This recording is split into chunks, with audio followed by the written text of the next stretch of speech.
Hey guys, it's me again, and today I want to talk to you all about the Burning Crusade beta and some of the more controversial changes that have been announced and data mined inside of the Burning Crusade beta and just in general for Burning Crusade Classic.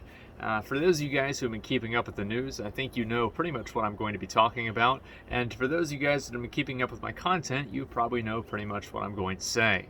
But before I get into the actual information, I'm going to talk about the two issues that have happened and pretty much just make you guys aware of what's going on. So number one is the level 58 boost. Now this got announced as soon as Burning Crusade Classic got announced, and for the most part people were about 50-50 on being okay with it. I'd say maybe even 60-40 with most people being okay with it.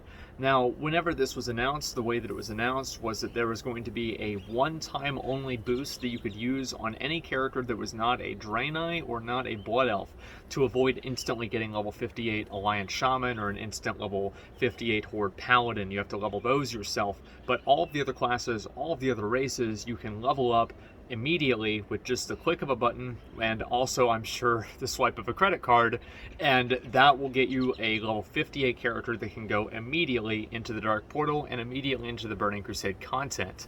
So that's the first thing that we're going to talk about, and then the second thing we're going to talk about is going to be a mount. Now this mount was data mined I think 2 or 3 days ago at this point, and what it was, and this mount was data mined out of the Burning Crusade beta. It was not data mined from retail WoW. It wasn't data mined from some weird, old version of the game back in 2008. This is a brand new mount that was data mined out of the Burning Crusade beta, and the mount itself is a Warp Stalker that has similar textures to what you would see in the Burning Crusade. If you looked at any of the other store mounts that Blizzard's added in over the past years or so, you'd know that it seems like they put a lot more work into those store mounts, and this mount doesn't really follow the same paradigm. It's much lower res, and it's a Warp Stalker. I mean, this is one of the most signature and iconic species in Burning Crusade. I think it's relatively obvious that this was probably added in to be going into Burning Crusade, and the question that everybody is asking is, how does it go into the game? Is this going to be a 6-month sub option? Is this going to be a collector's edition option? Is this going to be some form of a gold sync to offset the gold that's going from TBC from Classic? Nobody really knows, but after the first boost came out, I think that many people are assuming it's going to either be some form of collector's edition, or it's going to be some form of 6-month sub bonus. If I had to bet on something, I'd say it's a 6-month sub bonus. But before I get into that, I do want to talk about the boost and the impact that I think that it's going to have on the game. Now, the main thing to me is that before I watched, there's a very, very great video about this by Mad Season, and it's longer than my videos. It is a 1-hour video talking about this level boost and giving people his take, which ultimately comes down to the fact that the level boost is not good for the game. It's not good for the game fundamentally, it's not good for the game pragmatically, and it's also not good for the game on philosophical level. I think that Classic WoW, I've been made aware of this many times whenever I've taken gold from anybody or had any of my characters power leveled. There is a way to play Classic WoW that I think everybody generally has an idea of, and things that run counter to that are generally looked down upon in the community. And some of those things have become more okay, but I think that one thing that has not become okay, and ironically one of the reasons why we have Classic, is microtransactions. I find it very unfortunate that Blizzard took the community's willingness to accept any changes, or not any changes, but a certain degree of changes in Burning Crusade Classic, hashtag some changes, and they took that to mean that, oh, well that means you want microtransactions. Actually, Blizzard, microtransactions and level boosts are probably one of the only things that the hashtag some changes and hashtag no changes group can agree on 100% should not be in the fucking game. But surprise, surprise, surprise, guess what makes some money? And guess what ends up in the game? And I think this is the ultimate reality, is that Blizzard might pass this off as more accessibility, but whenever money's the option and money's an outcome, I think it's also the reason. Especially whenever you've got a company that's so fucking greedy that it's firing hundreds of people at the same time that their CEO is getting a $200 million bonus. So yeah, conspiracy Andy here, I think it's because of money. Anyway, so going back to the boost, I was originally ambivalent towards the boost. I was not particularly upset about it. I was not particularly angry. I thought it was a disappointment. I didn't like it. I did think that it was not, really truly in the Burning Crusade spirit to just be able to literally pay the developers of the game to increase the level of your character. I mean, you can say that, oh, mage boosting is the same thing, but it is not. Mage boosting is absolutely not the same thing in my mind, but I'll talk about that later. So, I was pretty much ambivalent towards this. I didn't really care a whole lot. I thought it was stupid, but it was whatever, right? Just happy to get TBC. And then I watched the 1-hour video by Mad Season about it, and I saw all of the problems that this was going to create. And I think probably the strongest argument in that entire video is the fact that it's going to create the barrier to entry. It's going to make the barrier to entry for bots to actually make a sizable and an economic impact on the server's economy a much easier thing to do. It's going to lower that barrier to entry so much. So right now, the way that it works is you have to level up a character, and one of the most prolific ways of making gold in Classic WoW, and this is also going to translate into Burning Crusade, is through rogues doing pickpockets and BRD. Sorry, my hair is a little bit, I really do mean my hair, that not plural, but just singular. My hair's doing whatever it wants. Anyway, so BRD is a very popular spot for rogues to bot because it just gets them a lot of gold. And on top of that gold is raw gold primarily, which means that it's injected into the economy with no other resources to chase that gold, which is your textbook definition of inflation. So the negative economic impact of making a boost available for botters that they can immediately go to level 58 and immediately start farming and not have to take that time to level their character up creates the amount of time inside of the botting loop of creating the character, having the character farm, and having it get banned.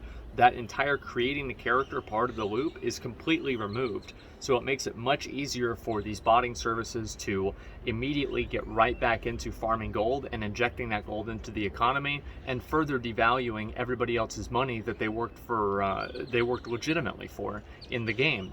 And I think this is a huge problem, and the fact that the 58 boost is going to just remove that massive barrier to entry for bots is terrible. And I know what some people who are really smart might say. Well, Blizzard just needs to ban the bots.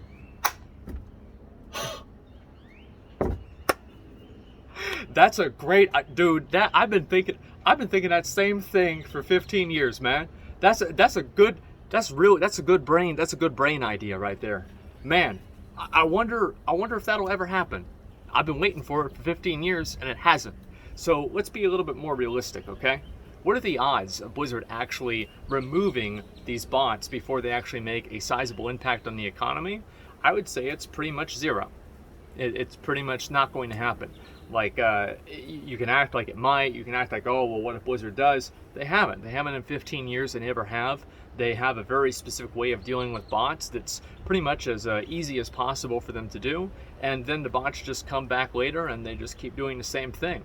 So I think this is unrealistic to expect Blizzard to solve this problem by better moderation. It's just probably not going to happen at the end of the day because it never has. I think it's just a realistic outcome. It's just, pragmatic. So anyway, another thing that I want to talk about here is the philosophy of the game. And this is, again, more of a hard sell for a lot of people because everybody's philosophy of what Vanilla WoW or Burning Crusade is of course going to be different. Everybody looks at it in one different way or another. Many people have that perspective that's nuanced by their own nostalgia, and that's me included. But I do think that inside a lot of those perspectives and those philosophies, many of the resounding things are the idea of leveling up your own character and going through the journey of the game. And I think that's one of the reasons why Classic WoW is successful, is the focus on not just the end game. And overall, and over the course of the game's expansions and everything, we've seen the scope of what the game really is. And this is in Vanilla WoW. Let's say this is 1, this is 60, and this was Vanilla WoW. And Burning Crusade was like about right here, and then by Wrath of the Lich King, you were getting to pretty much just level 80 content, and the focus was more around the max level content. And nowadays in Shadowlands, and I think this really began probably in Mists of Pandaria or somewhere around there, maybe Warlords of Draenor, especially whenever they added the level boost, the entire idea of leveling was removed from part of the experience, and it was then just considered an annoyance, this holdover from the old days whenever you actually had to play the game to get a character. And I feel like it's very unfortunate that we see classic WoW going down the exact same road that retail WoW went down, which caused retail WoW to alienate people, and then those people started asking for classic WoW. Now they've gotten classic WoW, and again we're going down the same road again. And it's very unfortunate for me to hear as well the same type of arguments. I've been against this ever since I was in high school, really. I didn't even really like TCG mounts whenever they came out in Burning Crusade, but I was more okay with that than just straight up store mounts, because at least the TCG mount's value is based off of supply and demand and not just the number that they put on the Blizzard store.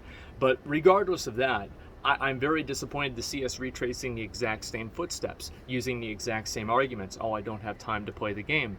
Let me give you a little bit of a news flash here, okay? If you don't have time to play the game and level up your own character, I don't think you're probably going to have time to do all the attunements in Burning Crusade either. And even if you do, I don't like the idea that if you don't want to play certain parts of the game, you just simply don't play those parts of the game. And I think that's led to more segmentation, it's led to more player segregation, and it's in general made the game a more unhealthy and less connected place over the years. So I think that entire mindset is extremely unhealthy for the game, and Blizzard catering to that mindset I also think is unhealthy. And the other reason why I think the mindset is unhealthy is that it completely subverts what I think the game is supposed to be about.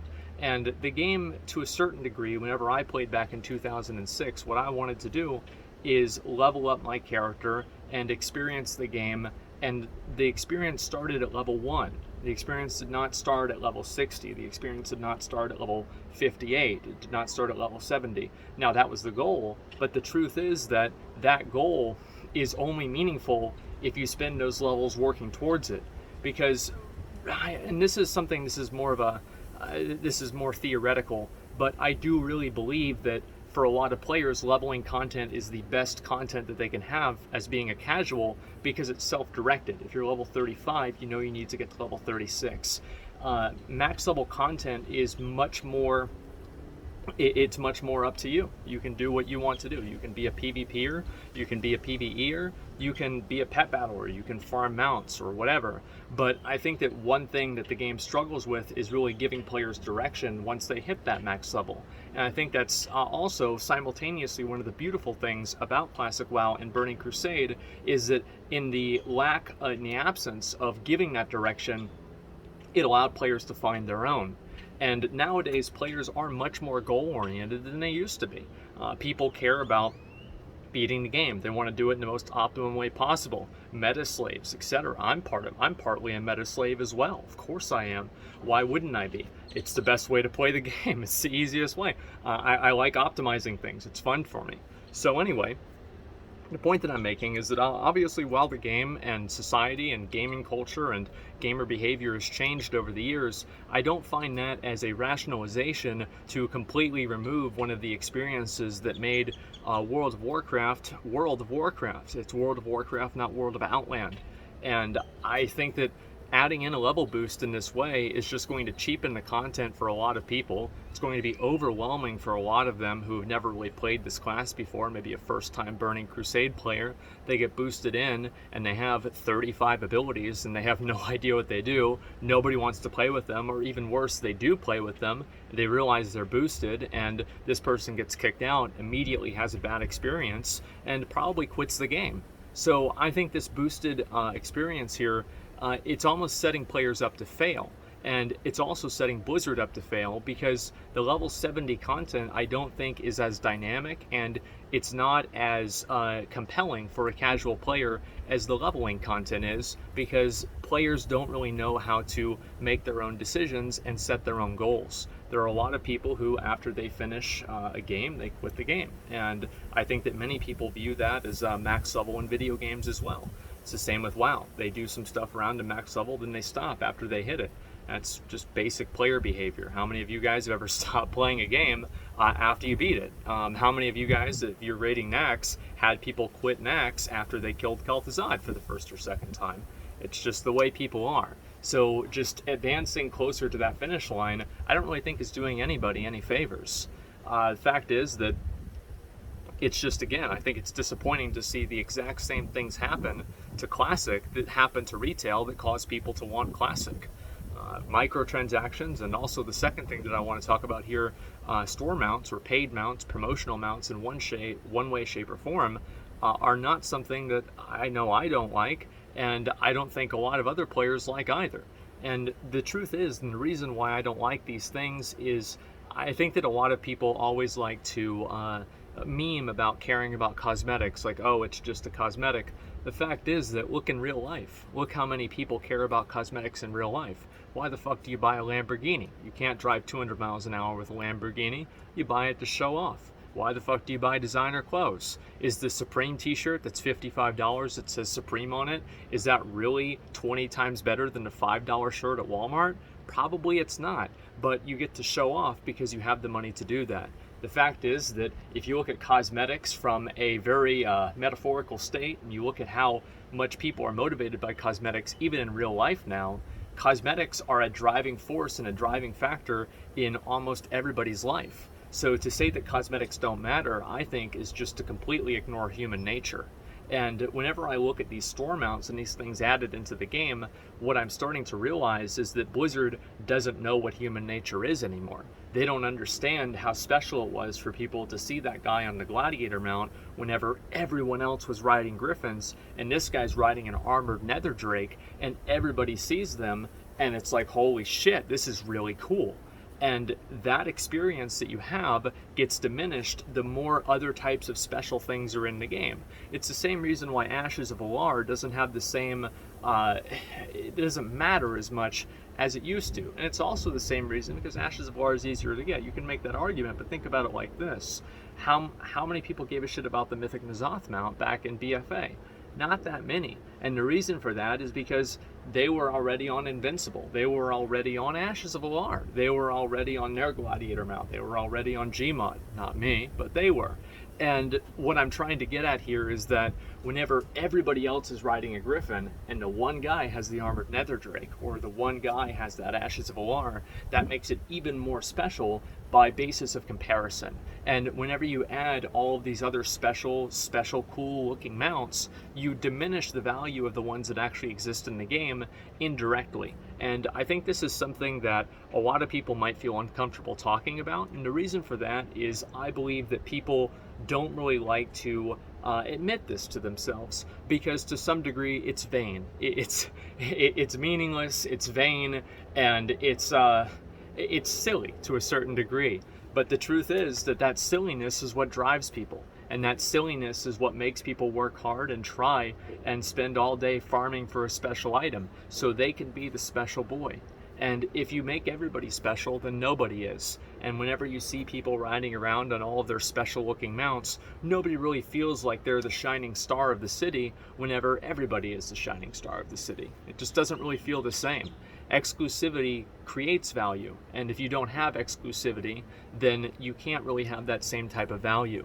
It's the same reason why people don't give a shit about the Ancient Mount. The only thing the Wandering Ancient Mount is good for is making big RP wall lines around Oribos, which is pretty much the main content of Shadowlands at this point. So what I'm trying to get at here is that I think that from like a psychological level, adding extra mounts like this into the game is not good for the game. And hopefully I've made that clear and I've explained why I think that. Now, also, I want to talk about the paid aspect for it and the fallacy of the slippery slope. And I think this is really funny to me because whenever the boost came out, everybody said, oh, well, what do you mean? Like, this isn't a slippery slope. They're just going to do the boost. And then, what is it, a month later, less than a month later, now we're starting to see a brand new mount that could potentially be on the store? Isn't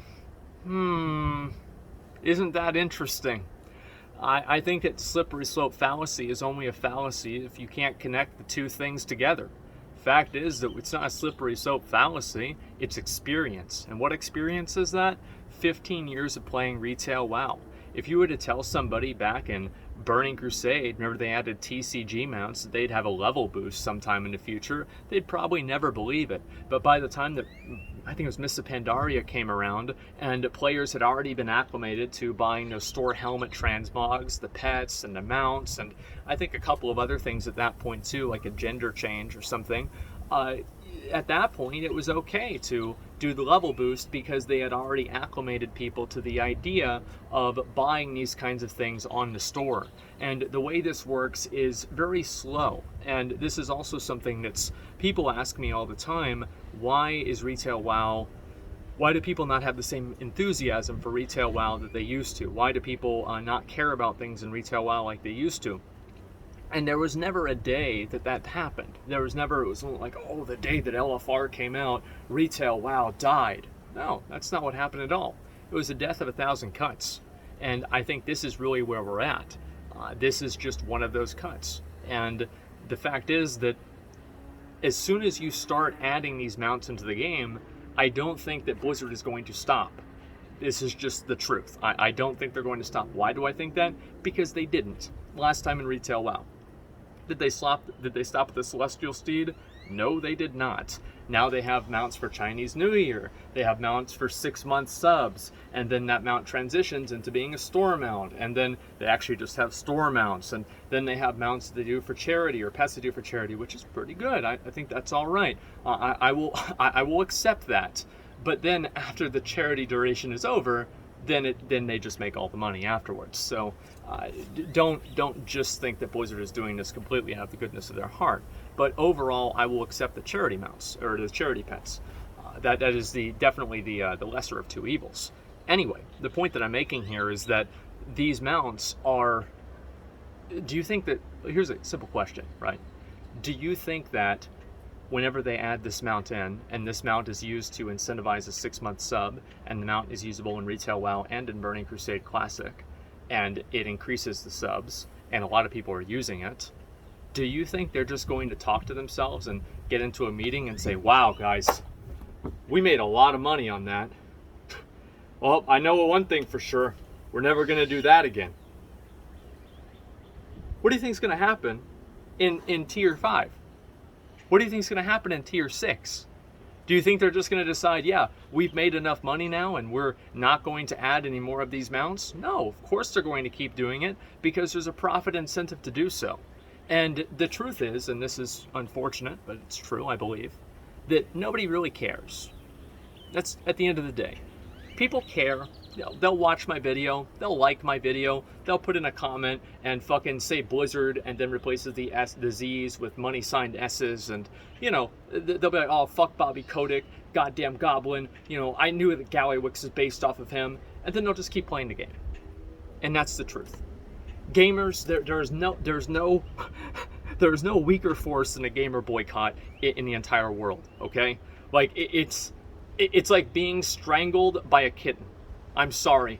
Every gamer boycott is only one 3-minute cinematic away from being over. And that's the truth. Hey, look at Diablo 4. Free Hong Kong, by the way. And this is just what's going to happen.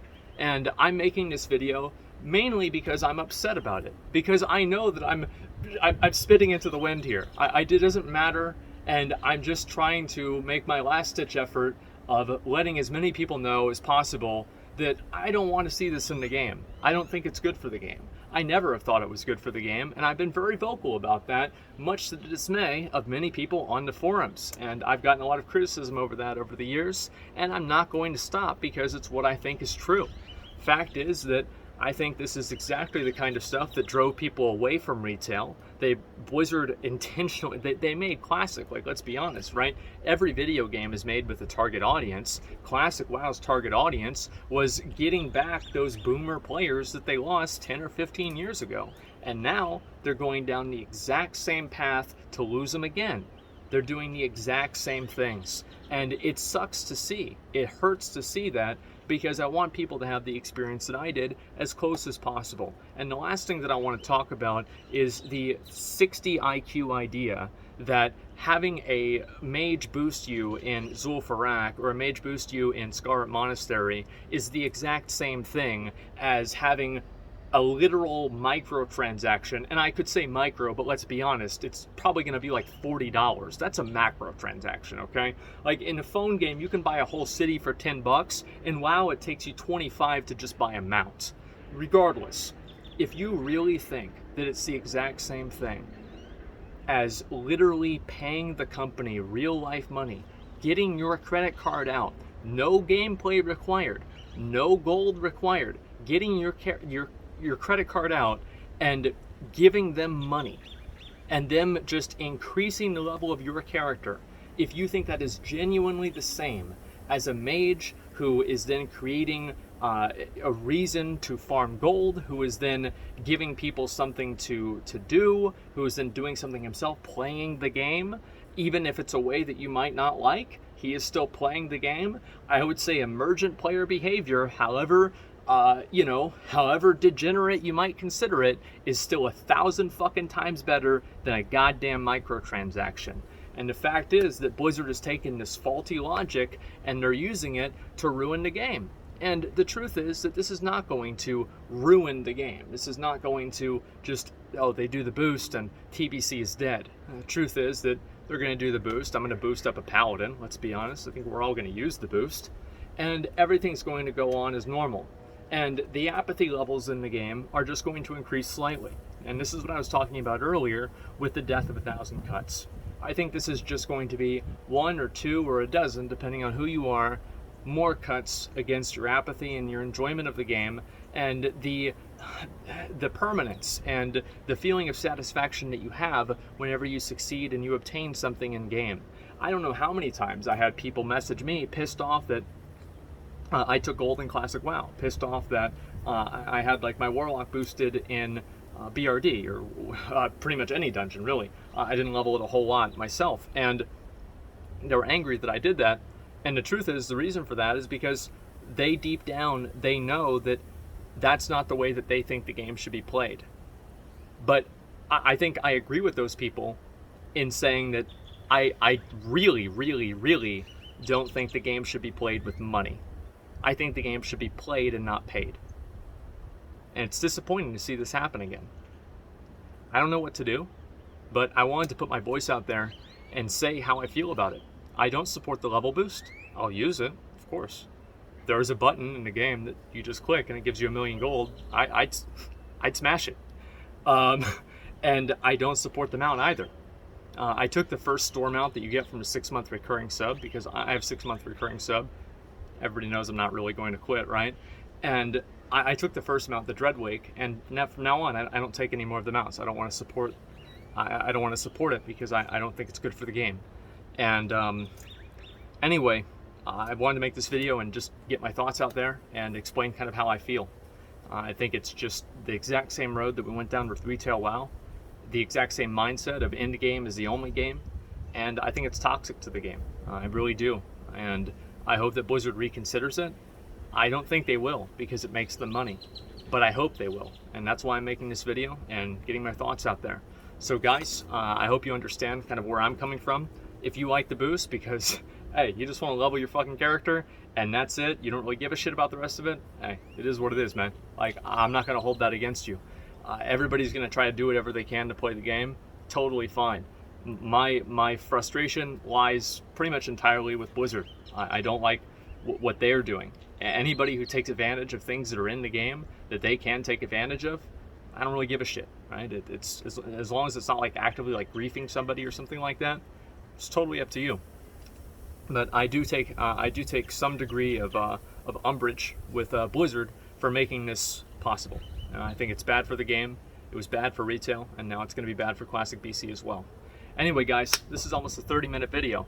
And again, it's not even half as long as Mad Season's video that I'm going to link down below. And if you think I'm too much of an asshole to get this point across, watch that video. And he's much more reasonable than I am. And definitely changed my mind completely. And I am completely against the boost and also, of course, against the mount. But I think you guys definitely knew the second one. Anyway, thank you all very much for watching. Give me a like, give me a sub, and also, more importantly, give me a comment. Tell me how you feel, tell me what you think, And I'd be curious to hear other people's impressions and opinions about this, because again, I just see us going right down the exact same road with the exact same logic than we have before. So anyway, guys, thank you all very much for watching. I really appreciate it if you've gotten this far, and until next time, peace.